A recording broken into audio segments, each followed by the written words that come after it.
ওই রাফসান, তোমার ওটা দিয়ে আমাকে আদর করে দাও। ওই আন্টি, একটু কাছে আসো, তোমার বুকের উইটা একটু ধরি। ওই, তুই কাকে আন্টি বলিস? আমি তোর আন্টি লাগি রে? আন্টিই তো। আন্টি কাছে আসো। আন্টি ডাকলে তোর আদর হবে না। কি? আদর কেন করবা না তুমি? তুমি আদর দাও, এক্ষুনি দাও। আসো, কাছে আসো। আমাকে কিছু করে বাচ্চা এনে দাও, আমার বাচ্চা লাগবে। আমাকে বাচ্চা দাও। বড় হও আন্টি, পিচ্চিদের বাচ্চা হয় না, শুধু আদর হবে, বাচ্চা না। ওই, আবার আমাকে আন্টি বলছো? আমি কিন্তু তোমাকে মারবো। আন্টি বলা বন্ধ করো বলে দিলাম।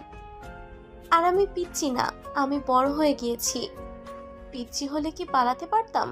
তুমি আমাকে বাচ্চা দিবা মানে বাচ্চা দিবা, এত কিছু জানতে চাই না।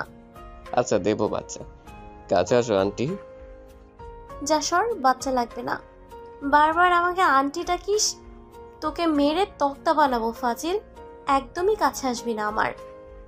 আমি তোমাকে জড়িয়ে ধরবো, তারপর তোমার কাঁধে একটা চুমু দেবো। আমার হাত তোমার নরম নরম পিঠে ঘুরে বেড়াবে। হ্যাঁ, আন্টি ডেকে আসছে আমার কাছে এখন আদর করতে। সবকিছু বন্ধ, একদম কাছে আসবি না। আমি তাহলে কি করবো? আমার তোমার সাথে রোম্যান্স করতে ইচ্ছে করছে। তাহলে আমাকে আন্টি ডাকলে কেন? একদমই কাছে ঘেসবে না তুমি। ও আন্টি, একটু আদর দাও না, আদর খাবো। মার খাবার আফসান, তুমি অনেক শয়তানি শুরু করছো। নিজের বউকে কি কেউ আন্টি বলে নাকি? আমি তোমার কোন জন্মের আন্টি হই? আগের জন্মে তো না, এই জন্মেই তো আন্টি তুমি। মিহি রাগে ফুঁসছে। ফুঁসবে নাই বা কেন? মিহি আমাকে অনেক ভালোবাসে, আর আমরা এখন স্বামী স্ত্রী। নিজের স্ত্রীকে কেউ এভাবে আন্টি বলে ডাকলে সে তো রাগ করবেই। আর আমি তো রুমে আসা অবধি মিহিকে আন্টি ডেকেই যাচ্ছি। আন্টি ডাকতে বেশ ভালোই লাগছে। মিহি রেগে যাচ্ছে। মিহি রাগলে মিহিকে অনেক বেশি সুন্দর লাগে। আমি মিহিকে বললাম, আন্টি, আমার কাছে আসে তো, আমার ওটা তোর একটু আদর করে দাও তো। ওই, কি বললি? অশ্লীল ছেলে, আন্টি ডাক বন্ধ কর আর আমার সামনে থেকে যা। এমন করো করো আন্টি বউ, আমার কাছে আসো, আমাকে একটু আদর দাও, আমার এখানে হাত রাখো। ওই বেয়াদব, কই হাত রাখবো? তোকে আমি ফাজিল, যা সর। রাগ করে না গো বাবু, তোমাকে রাগলে পুরাই আপেলের মতো লাগে। তখন যেন মনে হয় তোমাকে কামড় দিয়ে খেয়ে ফেলি। ইস, আসো কাছে আসো, আমি তোমাকে খাই। একদম ঢং করবা না তুমি। আমাকে আন্টি ডেকে এখন আদর করার ধান্দা খুঁজতেছো? সামনে থেকে যাও বলছি। তুমি তো আমার আন্টিই ছিলে, তাহলে কি রাখবো বলো? কুত্তা, হারামি, শয়তান, বেয়াদব, আমি তোর আন্টি লাগি? ওই, আমি তোর আন্টি ছিলাম, এখন কি আমি তোর আন্টি? আমি এখন তোর বউ, আমাকে বউ ডাকবি, তারপর আদর নিতে আসবি। যা, আর একবার আমার কাছে আসার চেষ্টা করিস, তোকে মেরে হাড়গুলো গুঁড়ো গুঁড়ো করবো। ও বাপরে, এত রেগে গেলে কিভাবে? ওই আগে তুমি এত রাগ করতে না, মানে রাগতা না তো। যদি এমন আগে রেগে থাকতা, তাহলে আরো আগে তোমাকে নিয়ে পালিয়ে আসতাম, তারপর এতগুলো আদর দিতাম। রাফসান, আমি তোকে চুপ থাকতে বলেছি। আমি কিন্তু অনেক রেগে যাচ্ছি, এবার কিন্তু অনেক খারাপ হবে বলে দিলাম। এ রে, সত্যি সত্যি মিহি অনেক রেগে গিয়েছে। এত রাগতে কখনো দেখিনি আমি মিহিকে। তবে সত্য কথা, মিহি রাগলে অনেক সুন্দর লাগে। রাগার পিছনে কারণ হলো মিহিকে বারবার আন্টি ডাকা, আর আন্টি ডাকার পিছনে কারণ আছে। আবার মিহির রাগের পিছনে কারণ আছে। চলেন সবগুলো বলি। আমি হলাম রাফসান মাহমুদ, আর সে হলো আমার বউ মিহি। সম্পর্কে সে এখন আমার বউ হলেও আগে দূর সম্পর্কের আন্টি লাগতো। মিহি থাকতো আমার নানু বাড়ির গ্রামে, সেখানে আমার মায়ের পাড়াতো বোন হিসেবে কতগুলো মহিলা ছিল। আমি গ্রামে গেলে অনেকে মামা মামা করতো, সে সুবাদে মিহি আমার আন্টি হয়। তাকে প্রথম প্রথম আন্টি ডাকতাম, মানে রাত হলেই অনেকে নানু বাড়িতে এসে গল্প করতো। আর আমি একটু চঞ্চল ছিলাম। মিহিকে প্রথম যেদিন দেখি, সেদিন ওর বুকে ওড়না ছিল না। আসলে গরমকাল ছিল, মিহিকে দেখেই আমি ক্রাশ খাই। মিহির দিকে হা করে তাকিয়ে থাকি। কিসের আন্টি ফান্টি, ওসব দেখার সময় নেই। আমি সোজা গিয়ে বলেছিলাম, আন্টি, আপনার ওগুলো অনেক বড়, আমি একটু ধরবো? ওই, কি বললেন? আমার কি বড় মানে? কোন দিকে তাকান আপনি? আমি একটু ধরবো? কানের নিচে ঠাস করে চড় মারলে বুঝবেন। কেন মারবেন? আমি তো আপনার চোখের কথা বললাম। আপনার চোখ দুটো বেশ সুন্দর আর বড় বড়, দেখতেই ভালো লাগছে। আপনি অনেক শয়তান। আমি কি বুঝি না আপনি কোন দিকে তাকান? তাই নাকি? তা আমি কোন দিকে তাকিয়েছি আপনার? আমার বুকের দিকে তাকিয়েছিলেন কেন আপনি? আমি কিন্তু দেখেছি সেটা। আর আমার চোখ মোটেও অনেক বড় না যে সেটা এভাবে এসে বলতে হবে। বাপরে, এত ফোকাস কেমনে রাখলেন? আমি তো আপনার চোখ দেখেছি, আপনি বুকের দিকে নজর ফেলালেন।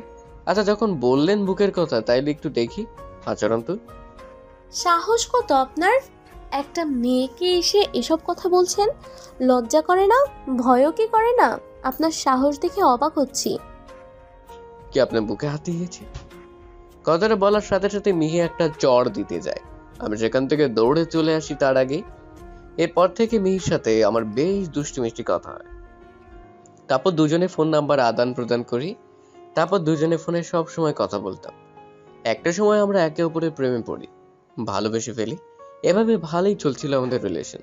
কিন্তু হঠাৎ মিহির নাম্বার থেকে কল আসে। মিহির কল পেয়ে ফোন রিসিভ করতে ওপাশ থেকে মিহি কাঁদতে কাঁদতে বলে, রাফসান, বাবা আমার বিয়ে ঠিক করেছে।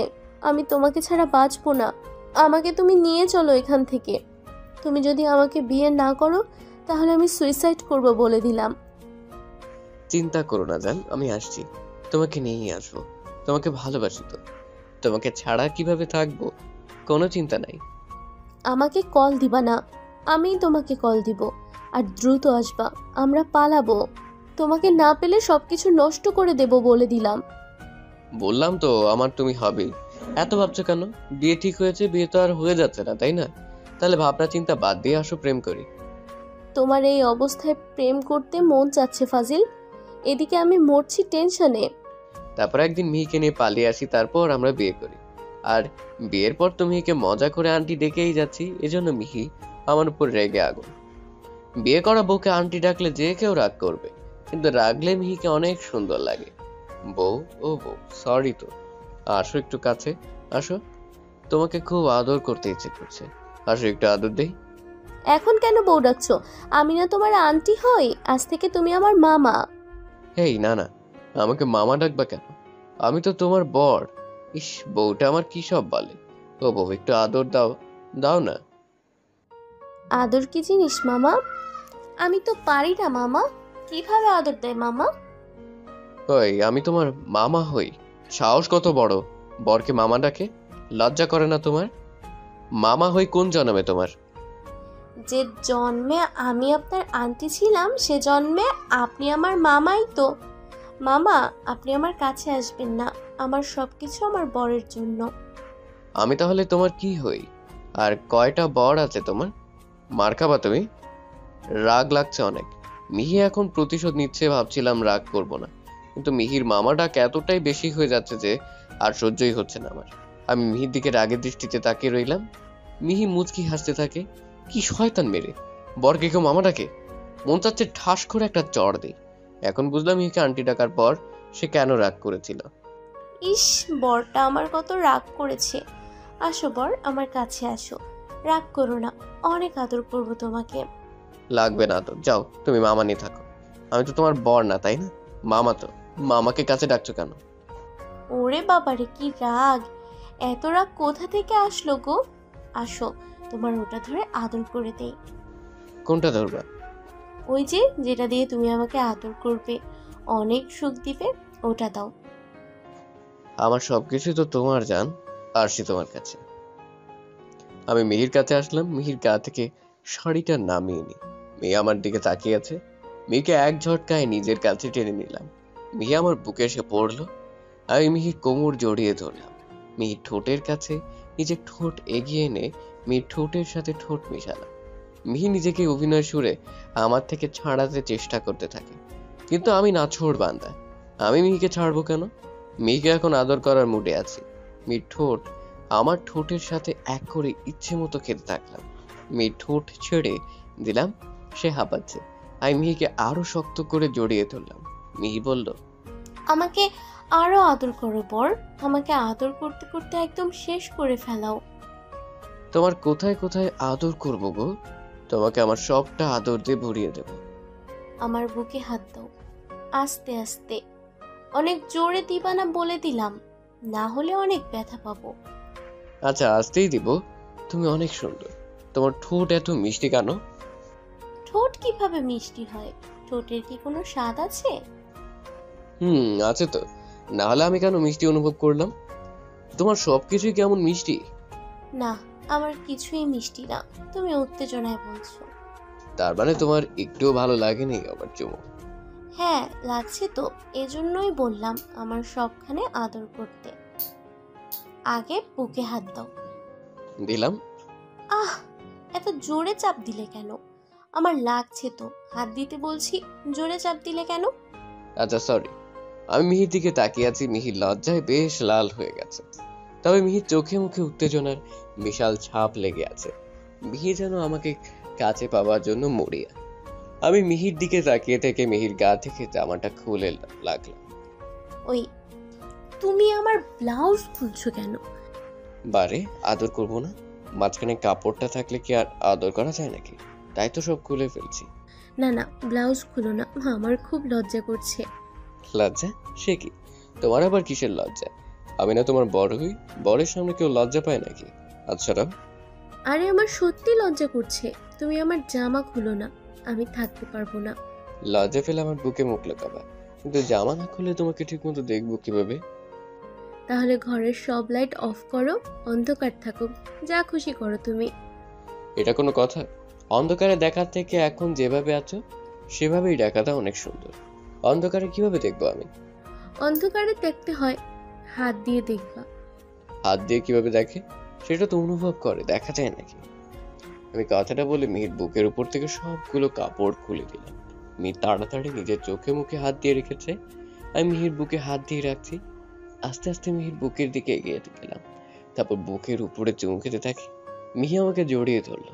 সে শব্দ করতে থাকে।